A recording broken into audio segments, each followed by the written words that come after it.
Hello, everyone. It's Diane, the massage mentor, and I am here with Mukti. Mukti is of the Vedic Conservatory, and actually, Mukti, you were probably one of my first interviews way back in 2019. You were a teacher of mine back in 2000. I think 2004 was the first time I took a class with you.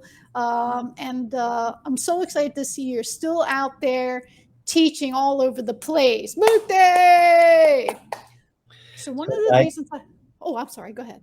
Now you know that I'm going to ask if we can begin it with just a short mantra. Is that okay? If you look in the background, this Conservatory, and he's the medical incarnation of Vishnu according to the Vedic culture. And so part of the magic of success is acknowledging lineages. And so if we could just spend, it's only 20 seconds long, okay? Is that okay? Yeah. And we place our palms together like so. And of course, we rest it against our heart.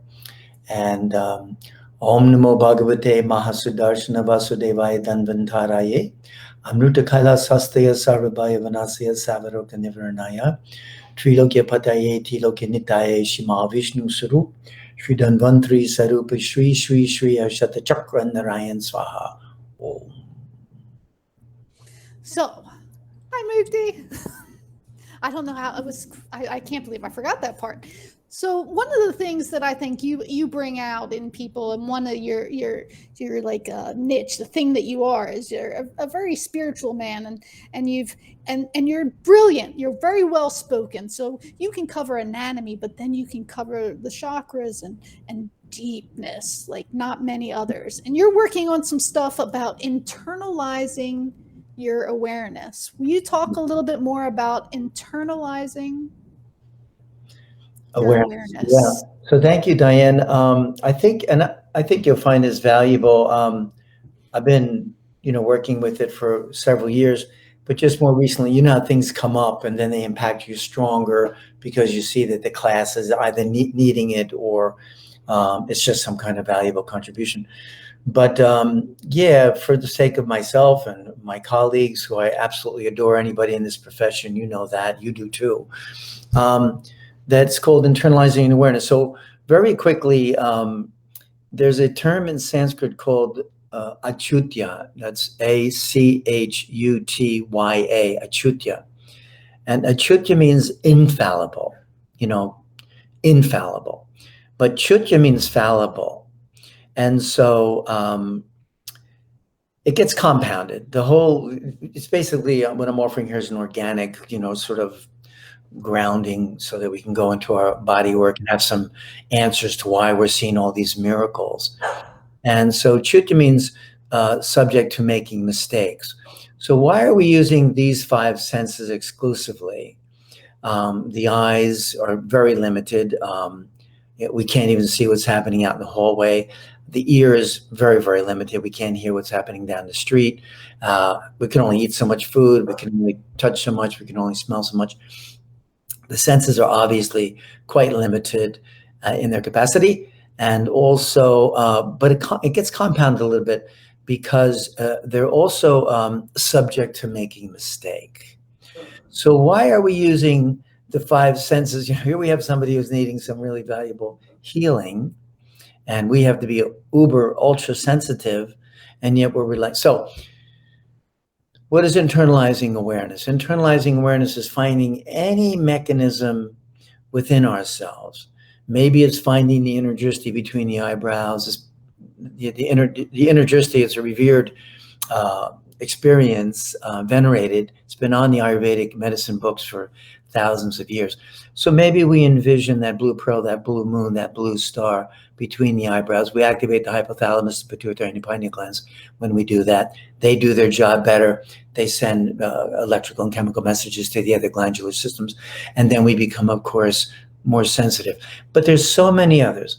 One of them is maybe just arching your back, when you're performing, when you're just previous to initiating. When you take a 3-day class with me, just a rough estimate, you're leaving with probably about 100, you know this, Diane, probably about 100 new jewels in your jewel box, just previous to every single one, just previous to initiating your therapeutic intent, to each one of those 100, whether it's a leg stretch, an arm stretch, whether it's, rhythmic and precision compression on any of the marmas, just previous to initiating that therapeutic intent, we would, of course, spend a moment, go internal. Maybe it's arching the back. That would be what's called activating your Uddiyana Bandha, okay, which is your solar plexus area. A plexus, again, is a network. So if you satisfy any one point on that network, it sends messages to all the other points. And of course, they get the message of satisfaction. So you satisfy one, they all get satisfied. So maybe it's that. Maybe it's the perineal area, the Kegel exercise. I joked with my class this past weekend, and I said I was thinking on doing Kegel exercises to a James Brown song. Okay, where you just keep contracting and relaxing. You can see, take my classes, with caution, okay? But working with the perineal area, not leaving our back door open, perhaps, rolling your shoulders back, pulling your chin in, performing your art instead of, just haphazardly going into it and flopping around with a routine like so. But there are several processes. The breathing, when you purse your lips and you blow out twice as much energy that you took in, now you're activating the vagus nerve also. Okay, and that's a very important application that we all should be using. But again, there are several mechanisms. Anything, maybe listening to a positive affirmation, maybe listening to the cosmic choir, resonate the sound of the word love, the sound of the word freedom, the sound of the word gratitude. Any of these internal mechanisms just previous to initiating your therapeutic intent. And then you are accessing more delicate sensitivities. You're actually, perhaps potentially, becoming one, really one with the receiver's needs, and not the one that's just coming from the cerebral, like you think. I knew you'd like that. I knew you'd like that theory. That's so cool. Well, I think that it's really important because as we approach a person, if we're wound up and we're not, it's harder for them to receive us, right? So we're meeting each other. We're not working on someone. So if you're not prepared, I love this. Wait, talk a little bit more about the breathing and the taking in and then breathing out and how that's activating your body. Well, before we connect with everybody, we go through the suggestions, which are, should be a significant responsibility of all therapists, not to just come into a room and start doing your body work, but to come in here and help them. You feel the body become as a silk rope, listen to the cosmic choir, affirm within yourself that you're perfectly safe. You're exactly where you're supposed to be physically, emotionally, and spiritually. There's several that we use routinely for the suggestions. And then we also tidy up ourselves a little bit by swaying right and left and forward and backwards to see if we can access that sagittal and frontal plane and, activate our rest and repose. And, but one of the things for sure, which is a game changer, which will really turn the session from the receiver, the client thinking that it's fluff, it's going to be fluff and buff, to that it's serious, is when you start to do the breathing. Okay. So you were talking about breathing and how you feel as though a client will feel you more, will start to get that another level of respect when they hear you taking the time to do some of this breathing. And just before, we connect with a person, we go through what I call 2 educational pods.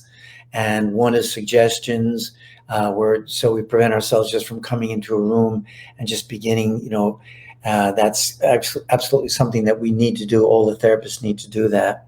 And we have several suggestions we work with. It's a routine process. And then after that, we tidy ourselves up, so that we can access the sagittal and frontal plane and, access rest and repose and, bring our brain waves down to more of a delta state like that, where we can, again, attune well. And they have several details, those first 2 pods. But then on the 3rd pod is where we actually connect with the person. And part of that connection is with our hands resting on their center area, their belly, like flower petals resting on a pond, okay? Soft and generous hands.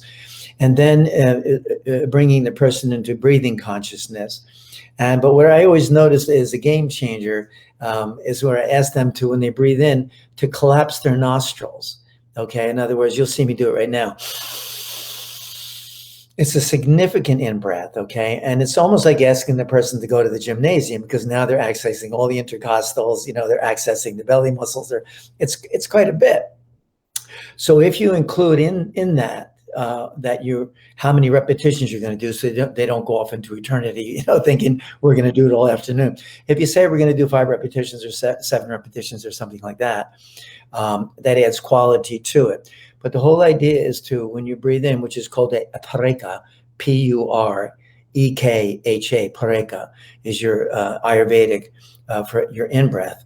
And you have it be significant, of course, where the nostrils are collapsing. But the rachaka is where you're going to now exhale. And that's where you purse your lips. If you want to activate the vagus nerve, which is the tree, which is going to bring the brachial plexus, the solar plexus, the lumbar plexus, the sacral, and of course, the coccyx plexus together. If you want to bring those together, you would want to exhale twice as much energy that you took in.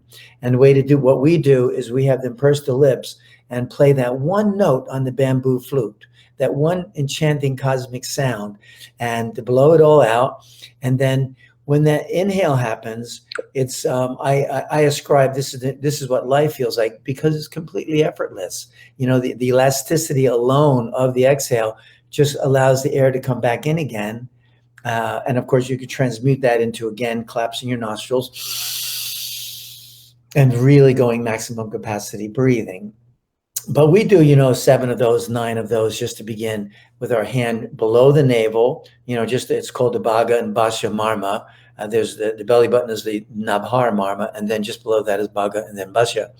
Right on top of the pubic bone is a whole different Marma, which we're not doing, but we are 1 thumb width above the pubic bone to identify that. But it's a game changer. Then now the client hopefully feels, okay, this is going to be a serious treatment. And again, go ahead. Just one more. The word breathe, the English word breathe, comes from the Latin word spirit. Spirere means to breathe. So we're not just increasing their physical volume. Now we're increasing their emotional volume, and of course their spiritual volume too. Go ahead, please, Diane. Oh my gosh, you're just like a wealth of information. It's wild. So one of the things that I learned from you that I just heard you say, and then I've taken with me for years, was you're always like, be generous with your strokes. Don't do it 1 time. Don't do it 2 times. You say sometimes, you say 7, and because 7's a magical number, right? Yeah. You just said 3 to 7 breaths. So can you talk a little bit about, I love how you talk about that, being generous with your strokes and just being generous with who you are. Really, you have a client. What a gift. I wrote, as you know, I've written over 100 1-page, 2-page essays. They're not academically referenced. They're not bibliography based. Okay. They're just me taking a snapshot. And one of them is entitled Sets of Threes. Because the mind has a natural proclivity to being sensitive to patterns and rhythms, which is demonstrated when you walk into someone's house and you say, oh my goodness, I love your curtains, they're beautiful. Or how we accessorize ourselves symmetrically, look, I appreciate that pattern too. So the same thing with, our compressions or our elegant and comfortable stretch releases. They can be used, sets of 1, sets of 3, sets of 5s. And it helps the practitioner to become a master or an expert at that, that threshold where there's such, there's a cornucopia of therapeutic value there. So we can, that's what we use, sets of 3s, whether we're using our thumb, our elbow, whether we do stretches or compressions, and strokes, as you mentioned, to set up a pattern. And then what happens for the client, at least in my opinion, is that their mind can predict a pattern because it's simple. The first one gentle, second one twice as long, twice as strong, third one gentle again. Their mind picks up on the pattern, and that predictability, that easy predictability, allows them to go deeper into safety and to feeling open, and to go to their Eden, to go to their paradise, to go to their, like. Well, too, with one of the things that in Thai and Vedic Conservatory and the work that you do, some of the things that we do are intense, right? And one of the things that I like too that you talk about is you don't go, you're not like dun, dun, dun, you're not barreling in there like a bull in a china shop. Talk about that a little, because I like how you set up these movements. I like how you approach these movements with grace and humility almost. So can you talk to us a little bit about that? Yeah, I informed the class that probably the most important lesson that you're ever going to get in this whole class is have your first few applications be uneventful. Have them be not what I call non-productive or unproductively productive. And because I wrote a paper on it, it's entitled Trust. If you can get their trust, and the way you get their trust is, like you say, don't come in like gangbusters on the first application, maybe not even on the second, the third, or even the fifth. Come in gentle, almost, demonstrate you don't know what you're doing almost, and then all of a sudden their system comes out of fight or flight, it goes into rest and repose. And of course, now you can go take them to that more dramatic threshold, but they know already that they have your trust and you have their trust. But if you don't have their trust, if you and I don't have their trust, then as well as I know, now our workload has quadrupled. It has tripled, quadrupled like that. And we don't want that. We already have a significant responsibility with these clients. We need all of the ease that we can get. And, but our profession is it's new. And someone would say, come on, Mukti, we're, 35, 40 years old now. But if you compare that 35, 40 years old to 12,000 years of Chinese or Ayurvedic, do it again, 40 years, 12,000 years, we're new. And so we're all learning together. If we can help each other with these suggestions, because why?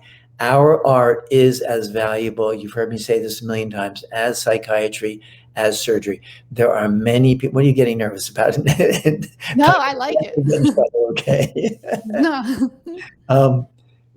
No. This is true. They're coming in droves from mainstream medicine. They're checking out aromatherapy. They're checking out numerology. They're checking out talismans. They're checking out mandalas. They're checking out massage and yoga and Tai Chi and martial arts.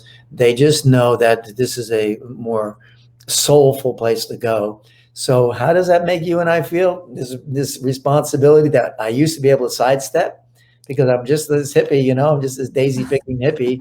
I can sidestep it. No, we're not that important. We can't sidestep it anymore. Now we understand that people are coming and choosing. They're choosing the massage arts, even over surgery, even That's over, so great. Yeah.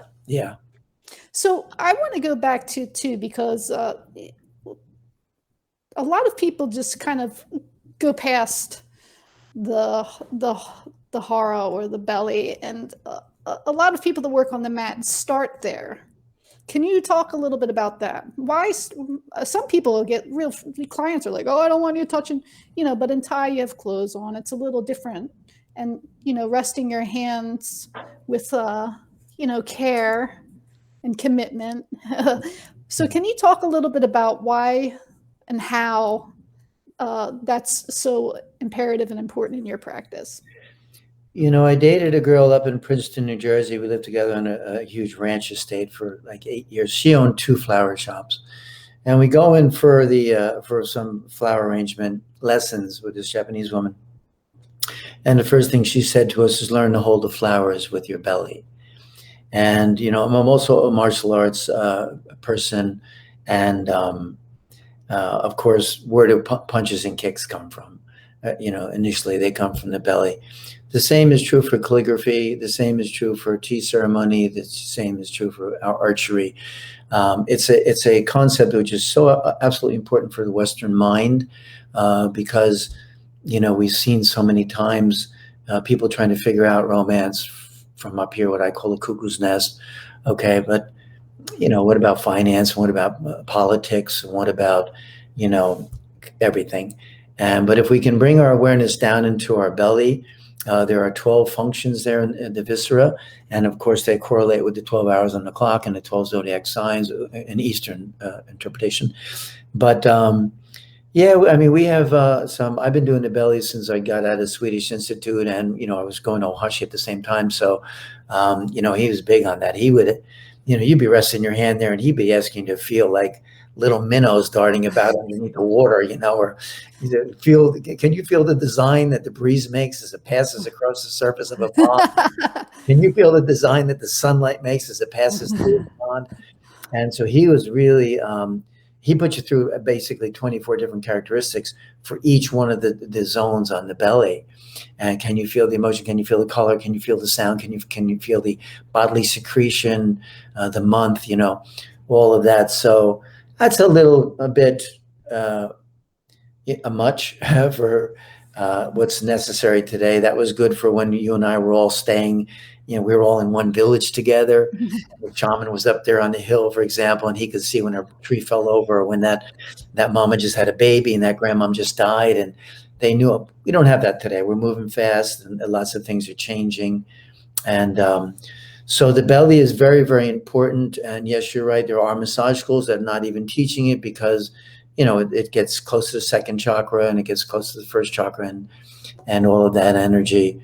One way I like to alleviate some of that apprehension and is to, share with the students that there's only one belly in the universe when you're working on someone's belly. And to actually experience, I remember when I first got that revelation, I had my hand on somebody on their belly. I was doing puja. And then I was really drilling myself. Okay, like, who is this person? And, and all of a sudden, this could be my mom, this could be my dad, this could be my husband, this could be my wife, this could be my son, my daughter, all of that. And then I filtered that away, and I realized, my goodness, my hand is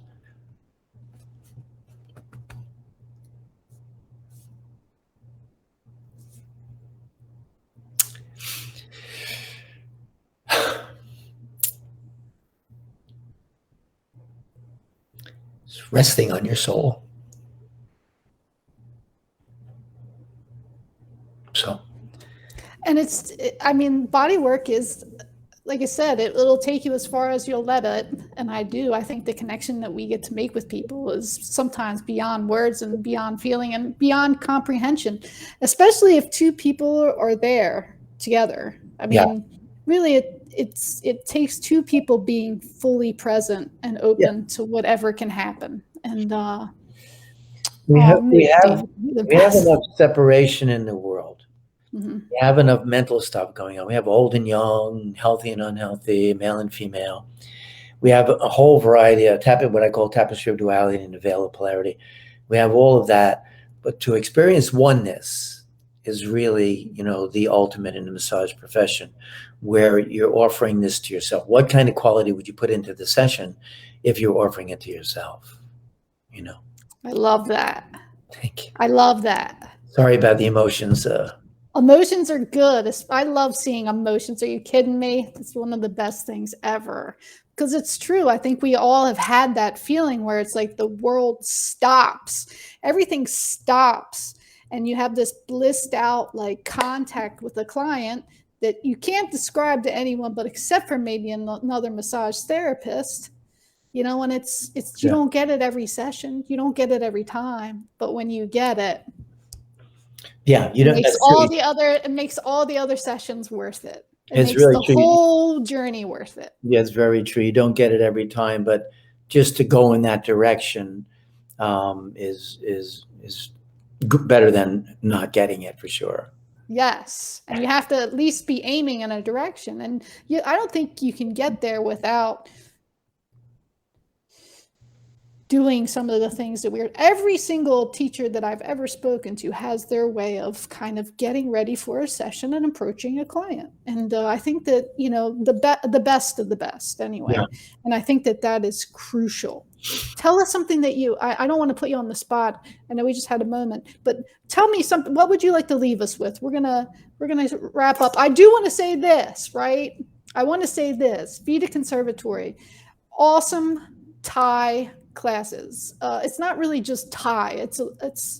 It's much more than Thai. And we have Mukti's classes in the Massage Mentor Institute now. And I think for me, doing Ohashiatsu and spending time with Mukti taught me kind of how much I could not push the body in like a rah way, how far I could help someone move, how much I could move and honor someone and help them be more aware of how much they can move. And I brought that to the table. I also have to say and give a ton of credit to how my body mechanics, learning how to work with my body and carrying that over to the table. So one of the things I did was I put your Thai on the table in the Institute.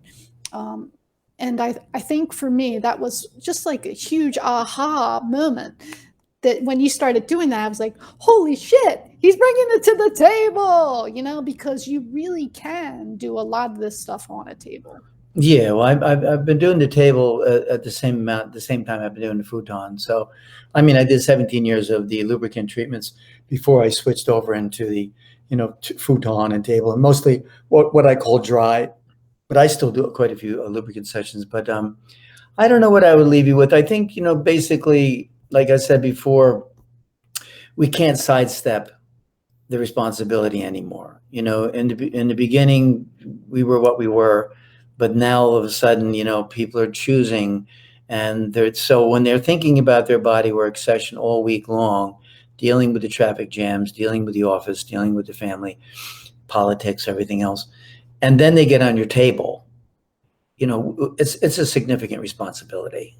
And so I think my It's so true. I would just want to hold that for a minute, because the way you're saying it, for some reason, is really sinking in with me. It's really sinking in. Like, our responsibility is not only to speak and act professional, but also to hold that space for people now, to be space holders. So I really love what you're saying. I just wanted to like put a little back there, Mukti, a little I like it. All right, God, I'm sorry. No, I mean, that's really it. And I'm excited about, continuing to serve my colleagues and making it easier. I know, if they're new, I know what they're going to go through. So if you take my classes, we have a whole lot of fun, because guess what? Your work is coming up after the class. So why not have a lot of fun now? And, but even that, it doesn't have to be anything but an enjoyable, very enjoyable and wholesome profession. Yeah, basically. Mukti live on the Massage Mentor closed group, and check his classes out in the Massage Mentor Institute. Mukti, thank you for taking the time. It's an honor, and I'm sure I'll see you again soon. Hang tight for a minute, Mukti. All right, everybody, thank you very much.